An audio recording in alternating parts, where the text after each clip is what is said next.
Yesterday and Today by Max Wells. We left Exempt, Part 1 of the Exempt trilogy, with Richard Martinson still a student at Yale Law School. Kathy, the senator's wife, who had been saved by Richard from certain death at the hands of the senator, is returning to D.C. and him. Why? Because it is in the nation's interests. Richard is now off to New York City to receive a gift, a very important gift. He sits reflecting on the words Uncle Stan had given him that first day in New Haven. For unto whomsoever much is given, of him shall much be required, and to whom men have committed much, of him they will ask the more. Luke 12:48. Richard does not know what they expect of him, but he will find out. Copyright at 2021. Max Wells. All rights reserved. The characters and events portrayed in this book are fictitious. Any similarity to real persons, living or dead, is purely coincidental and not intended by the author. No part of this book may be reproduced or stored in any retrieval system, or transmitted in any form or by any means, electronic, mechanical, photocopying, recording, or otherwise, without the express written permission of the publisher. ISBN 13 979 870 128 2580. ISBN 10 147 7123 456. Cover design, Daniel I. Maxwell. For unto whomsoever much is given, of him shall much be required, and to whom men have committed much, of him they will ask the more. Luke 12:48. Yesterday and Today, Chapter 1. I have heard it said that hindsight is always 20/20. However, I tend to disagree. I think it is far more important to look ahead than behind. Looking back over the last few months of my life, hindsight has nothing whatsoever to do with the outcome. I realize that although some others may have plans for my life, it will be determined by what I do, not others. We are given free choice to go left or right. If I keep my focus on the objective in my heart, all will be well. All will be accomplished. I believe it is the will of God the Father. Is that not what I pray? Thy will be done? I pray that I keep this in mind, now more than ever. With this gift I am to receive, I could go many ways. To say I am excited is misleading. I am ecstatic. However, I need to appear as if this is expected. Sure, I expected to be rich by the time I am 20. Sure. I caught the 7:10 a.m. train to New York that will put me in Grand Central at 9:20 a.m. Plenty of time to be in the law office by 10 a.m. This is my third journey into the center of power in this nation. Most think that D.C. is the center of the world, but even my limited experience has shown me that the real power lies in New York City. Power is wielded by those who control the money and by those who create the rules or laws for others to follow. Money is created and controlled within this city. The rules or laws are also created by the powerful law firms in this city that work for those who create the money. Those laws are written here and enacted by their friends in D.C. All political appointments that concern who governs this nation are decided here. Who will be the advisors to politicians holding seats of power are determined in this city. Every candidate for national office is decided here regardless of political party. Both political parties work for the same bosses, those who control the money supply. Washington, D.C. is, as Kathy told me, just a large stage where the actors play their roles. If they perform properly, they remain in the play. If not, a new actor replaces them. The cast may change, but the playwright determines the outcome. These are the thoughts that occupied me during the short train ride into the city. I am no longer overwhelmed by the size and scope of the city, as I was on my first visit. Once inside Grand Central Station, I enjoyed a morning coffee with a toasted bagel. My usual would be an English muffin. However, the bagels are fresh and irresistible. I asked the waitress at the counter if she knew where the address on this envelope was. She looked at me quizzically and replied, "You new to the city?"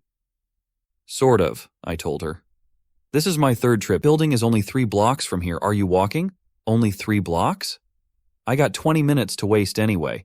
She is kind enough to direct me, and I thanked her with a tip of $1, which elicited a smile. The building is an imposing structure, not a new modern building like the ones that are being constructed all around. It eludes a quiet elegance.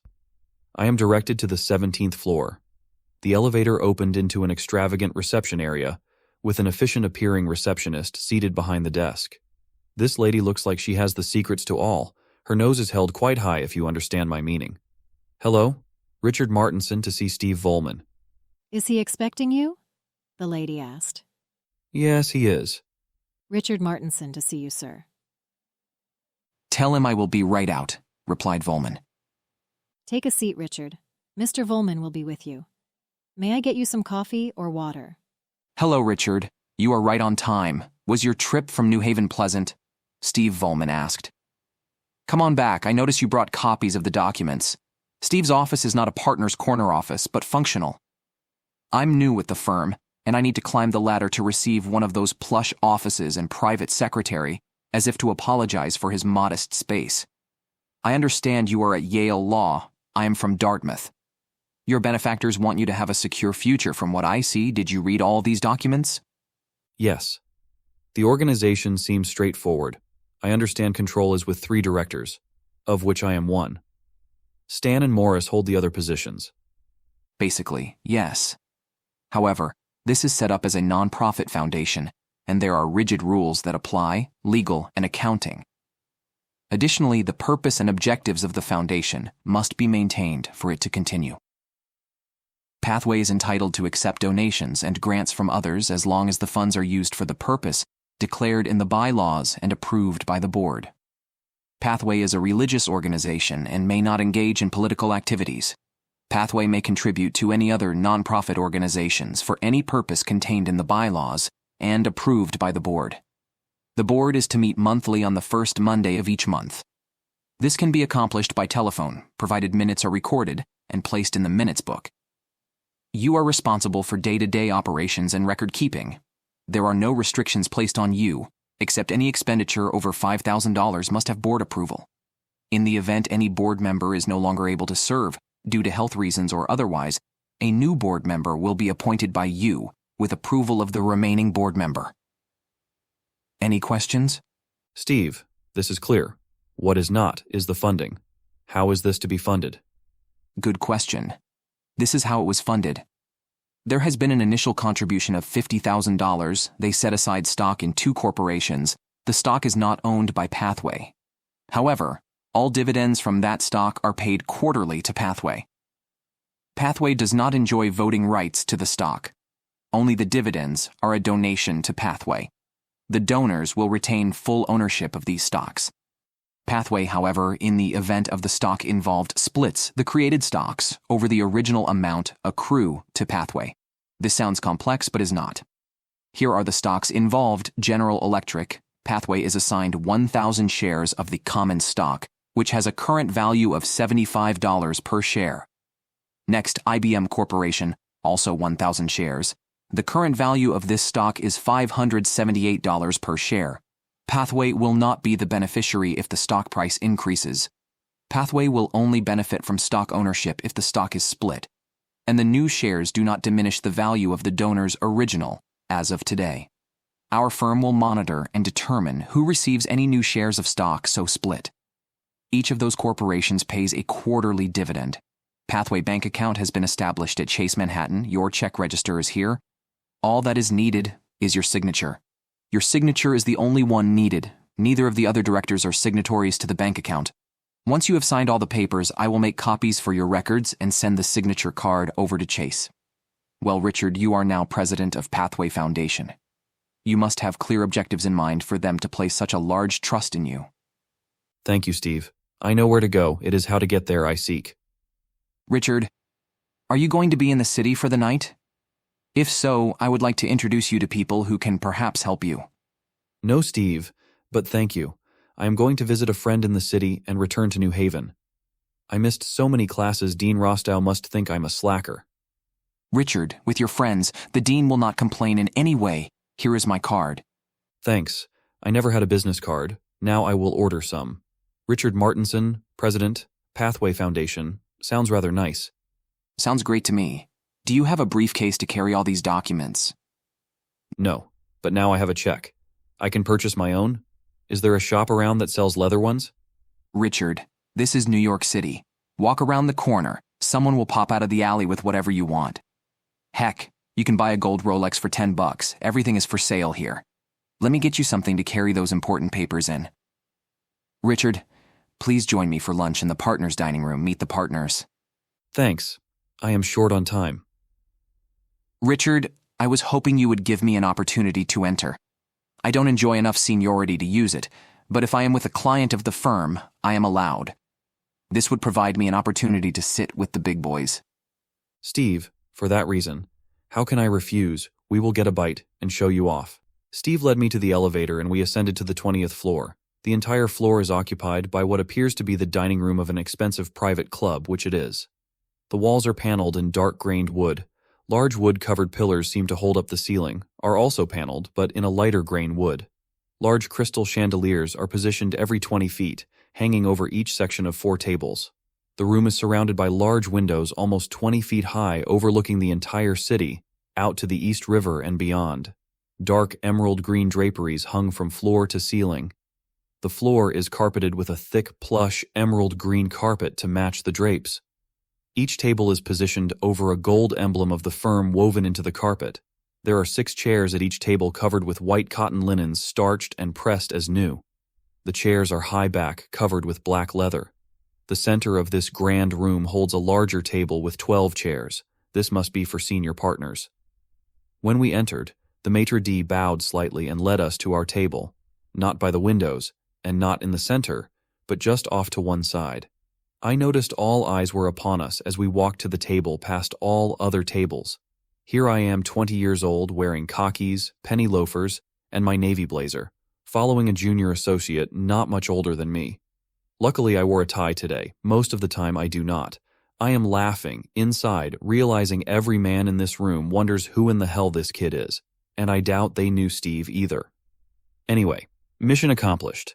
I must say everyone was most cordial, the service impressive, and the food excellent. When lunch was over, several of the lawyers stopped by the table to say hello to the firm's newest client. Steve was beaming as we went back to his office and picked up my pile of documents. He had a staff member bring in a courier pooch to put my papers in. Steve, thanks for lunch. Richard, thank you. That is the first time since I was hired I had the opportunity to dine there. You made my day. I was so preoccupied when I first arrived, I failed to notice the city is ready for Christmas. The streets are decorated with lights and wreaths. The shops have their Christmas regalia on display. What a joyous season this is because of the reason we celebrate. Sometimes it is difficult to think, joy to the world, when you see surrounding misery. How little man has changed over time. 2,000 years ago, Christ was confronted by the same system as today. The rich powerful who controlled the money were in total charge of the people, and the people suffered because of that. It mattered not if Caesar ruled the land, the money changers were in control. Jesus Christ, the day before he was brutally crucified, went into the temple and with force threw the money changers, the bankers of today, out of the temple. I am certain that act set his assassination in motion. He had upset the balance of power by showing the people who their real enemy is. Walking to Grand Central Station, I saw my first Santa of the season ringing the bell over his Salvation Army kettle. I realize how much I have missed school since August, and now winter break is almost here. Inside Grand Central, I found a shop that sold luggage. They had a nice-looking leather briefcase, and I bought it on the spot, costing $34.25. It is for Pathway. Now all I need are some of those engraved business cards like John Ely's, Richard Martinson, President Pathway Foundation. For now, back to Yale. Richard, Professor Manning said, "How nice of you to join us once again." Sorry, Professor, my lawyers summoned me to New York to sign documents. What? Have you already secured a position with a New York law firm? No, sir. Other business that needed to be finished. You will have my complete attention from now on. How are you doing on your assignment? Sir, I began my paper on the IMF, but once starting the research, I came across the BIS, Bank for International Settlements. That subject is even more applicable to your assignment. However, it requires additional research, which I plan to do during break. Interesting subject. I look forward to your paper. In the meantime, there are more papers for you to respond to. See me after class. I expect these all completed after break. Have a joyous season. Finally, this week is over. Somehow school seems a trifle mundane after the events of this past month. I look forward to home. Mom, I am coming home for holiday break, leaving in the morning. See you Saturday evening. Is Dad home? Richard. He is always traveling these days. I miss the time when he only had to worry about our church. He will be home tomorrow, and I will have supper for both of you. Drive safe. Mom, if you speak to the Nelsons, tell Thomas I am on my way. Yes, I will. I'm having breakfast with Dorothy in the morning. The drive to Wake Forest will take about 11 hours. Best pack the car, get gas, and drive. On the road again, almost noon as I approach D.C. Better gas up and eat breakfast here. A quick breakfast of pancakes, eggs, and fresh coffee prepared me for the next 4 hours. At least I am homeward bound. The sun is casting dark shadows over the road, making me drowsy. Only 63 miles to home. It was almost 7 p.m. as I pulled into our driveway. Mom, seeing the headlights, came out to meet me. It seems like a lifetime ago when I left home for Yale. Mom, it's good to be home. She said not a word, just embraced me so hard my back cracked. Mom, I have almost a month home. How I missed you. Come in, Richard. It is cold out here. Your father is home. He is excited to see you. He hurt his back. That is why he did not come out. Hurry now. Get your things later. Hi, Dad. Mom says you hurt yourself. How are you? Just sore. I tried to carry some things I should not. Be fine in a day or two. Come here, let me look at you. Richard, you left as a young man. Now you walk and speak like a man with confidence. Dad, the experiences I had since leaving home would make anyone older, but things or people do not intimidate me anymore. I believe God has empowered me to be able to handle any situation I am presented with. Whatever I have done or do in the future is to bring glory to our Lord Jesus Christ. Thankfully, I will be home for my 21st birthday, December 9th. I have a special surprise for you. You men come to supper before it is cold. My gosh, Mom, this is a feast. My prodigal son has returned, so the feast is set. There is a large pot of steaming shrimp. There must be over 100 good-sized shrimps. She has a bowl full of brown rice and another of green salad. A feast for the mind and soul. Father, please say prayers. Dear Lord of all, we are here to offer our thanks for all you provide. May each of us here work for you and your glory. Amen. Mom, these shrimp are perfect. Where did you get them? Richard, a member of the church, and his brother run a shrimp boat out of Fayetteville. They brought us 22 pounds yesterday. Walter, you know the Sykes family. These are from Larry's brother. Yes, Marion, they have been members for 15 years. We will thank them at church in the morning. Mom, Dad, thank you for this wonderful meal. I was starved. Now I am stuffed and ready for bed. The sun shining through the curtains is what woke me from a comforting sleep. The aroma of Mom's coffee propelled me downstairs. I do not know the time, but now with extra money I will purchase a watch. Good morning, Richard. Did you sleep well? The best in months. Are we going to early service? Yes, your father was asked to conduct service at 8 a.m. Did you shower? Yes, I can be ready in 5 minutes. We are having the Nelsons over for lunch. So I did not make breakfast, just some biscuits and honey with your coffee. That should hold you after that plate of shrimps you consumed last night. Church service was kind of nostalgic, as I had not heard Dad preach at service since high school. Only when service was over did I see Thomas and his parents in the back of the church by the door, to avoid the rush of members who wanted to shake hands with Dad. Thomas is my best friend, and he helps me on projects. His father, Matt, along with his associates, Monk and Tank, run a security business that have been very helpful to say the least. In fact, if it were not for them, I would not be here today. I intend to have Thomas part of this new company. I snuck out the side door and came up behind Thomas in his wheelchair, then spun him around. What the? Richard, darn, you scared the crap out of me. Great to see you, man. We are coming to your house. Did you get here last night? Yes, it was late, and I needed to sleep. That was a long, boring drive by myself. I have some fantastic news for you and Matt. Have you spoken to Tank or Monk? I haven't. Dad probably has. Here he comes now. Richard, glad you are home. How's things at Yale? Matt Nelson asked. Interesting. Been a little quiet for the last week or so. Kind of unusual. Richard, you make me laugh. I believe you enjoy the action. You should be going to a military school like West Point, not law school. No thanks, Matt. I saw enough of that kind of action. I want more subdued entertainment, thank you. See you at the house. Mom is waving to me to come. Richard, will you bring in some wood for the fireplace and make a nice fire? The Nelsons drove up as I had the fire lit. Come on in here, Thomas and Matt.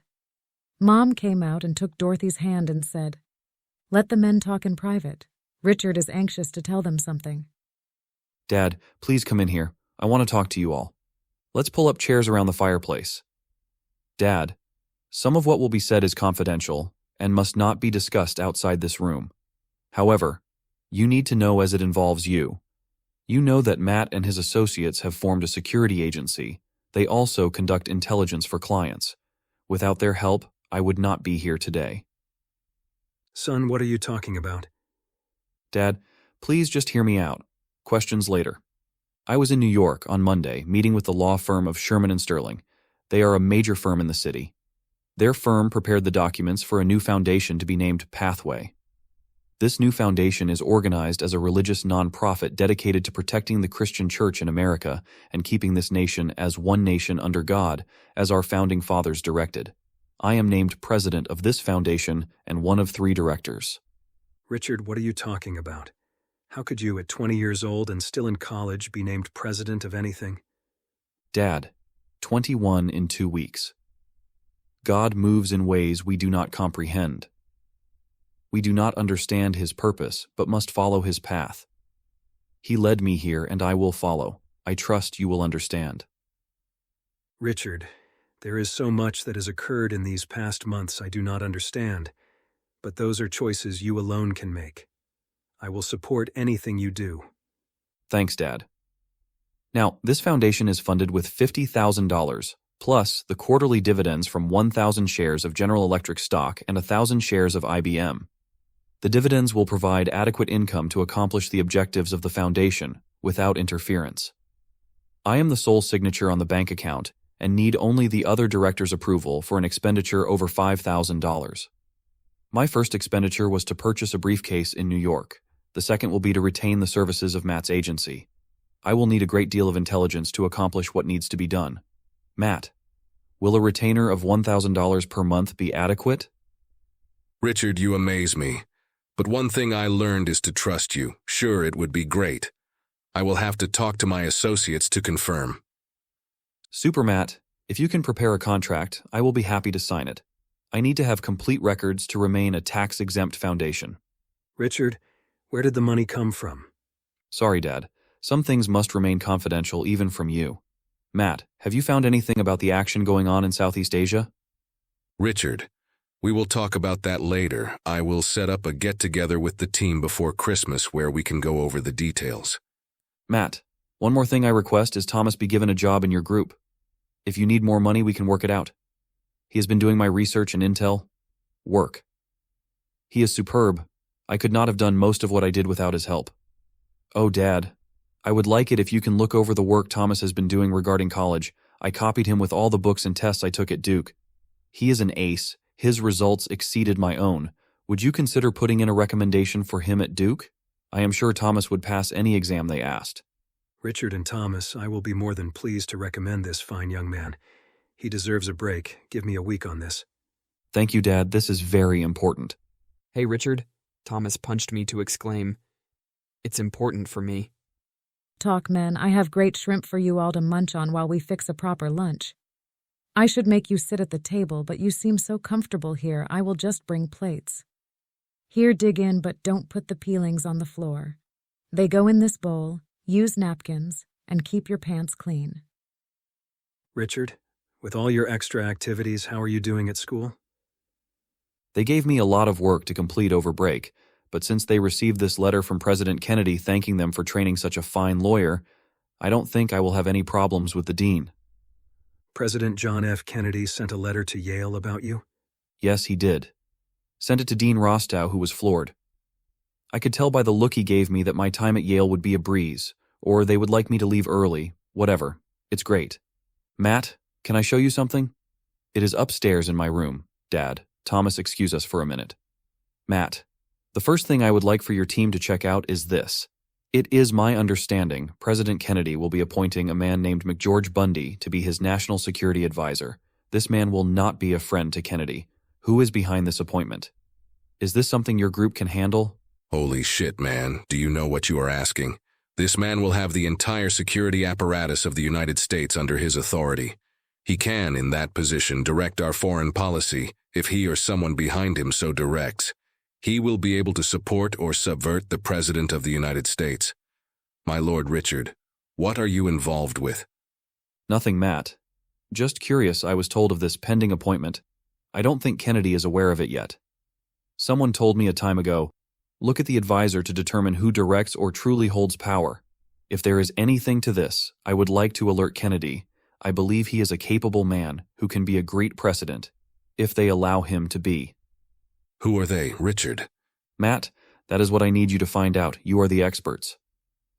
Richard, I will talk to the Colonel about this. This can be a dicey matter. Folks can get hurt asking questions at that level. I have seen some of that, Matt. But your men can determine what is safe or not. I don't want you to stick your necks out. Just ask questions, discreetly. Richard, I will get back to you. Don't mention this conversation to anyone, even Thomas. Is that clear? Sure. I understand, Matt, and I appreciate it. The rest we can discuss in front of the others. I have another small project for your team. Thomas should be able to handle this one. Lunch is ready, you all. Please wash up and come to the table.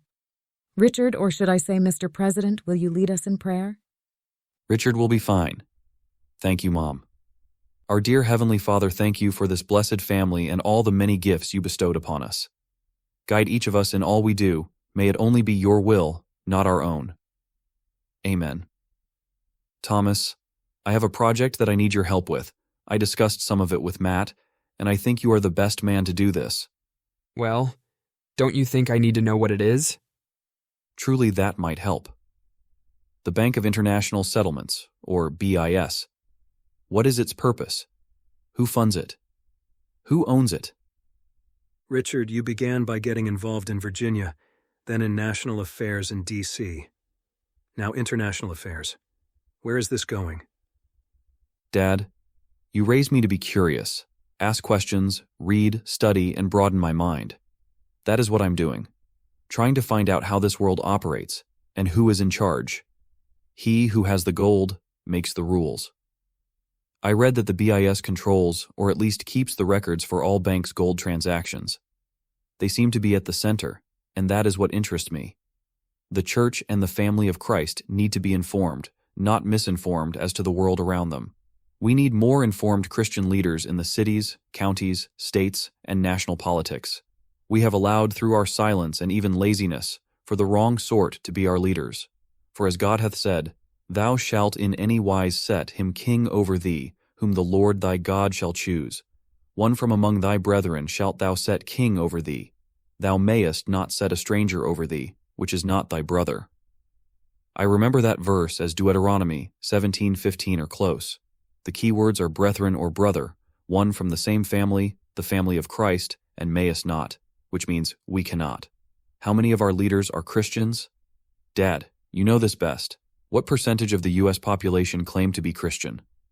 Richard, about 78% claim to be Christian. Dad, if this percentage are Christians, how is it that the family of Christ does not demand our leaders belong to our family?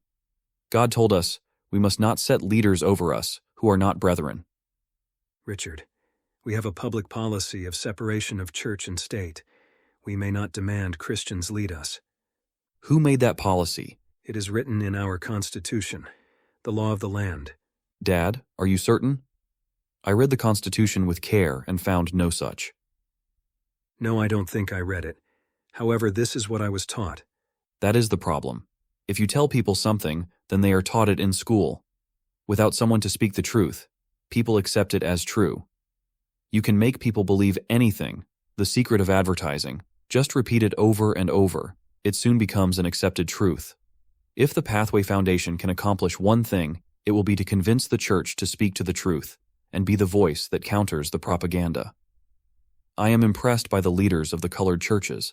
They are not afraid to speak out against injustice. They do not accept this garbage of separation, which is to silence them, yet will take a stand even if it means imprisonment. Isn't that what St. Paul and other apostles did? They spoke out even if it meant death.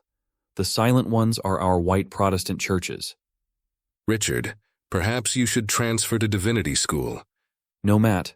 If I were to become a pastor, I could accomplish nothing I feel is needed. Let's say I became a Methodist minister like my father. Would the Baptists listen to me? No. There is too much competition between denominations. It is best if I remain a neutral voice. Even then, it will be difficult as I need to overcome habit, church doctrines, and fear. How many pastors tell their congregation they must be involved, take action, or accept responsibility for the wrongs in society? Pastors tell me they are afraid to speak out against segregation or they will lose their position. Will our Christian schools teach students to be fearless, become involved in their community, and stand against injustice? Family, forgive me for ranting on and on. Things trouble me, and somehow I feel it is my duty. Richard, you make me ashamed that I have not spoken out against many things at the conference. I say this not only as your father, but as a minister of God who should say what you did so well. One day, I would like you to address the General Conference not just as my son, but as the leader of Pathway Foundation. I assume Pathway conveys the narrow road our Lord spoke of? Yes, it is, Dad. It would be an honor to speak to the conference any time. Are you all ready for dessert? Dorothy made us a fabulous pecan pie, if you want to try before I eat it all. No, we all want pie. Please, a cup of coffee would be good with that. Mom and Dorothy, thank you for such a great meal. Dad, Matt, and Thomas, for the next few days, I will be in hiding. My professor gave me a huge stack of work, and I want to clean it up before Thanksgiving. If you need me for anything, I will be in my room. Love to all. Thanks all. We have to go now. Dorothy, if you want to stay for a while with Marion, it is okay. Thomas and I need to talk anyway. Yes, dear. I will come home in a while. I will walk, so don't fret. No, honey, you take the car home. Thomas and I will walk. I need the exercise. Race you home, Thomas. Real funny, Dad, but it is downhill. I might just beat you.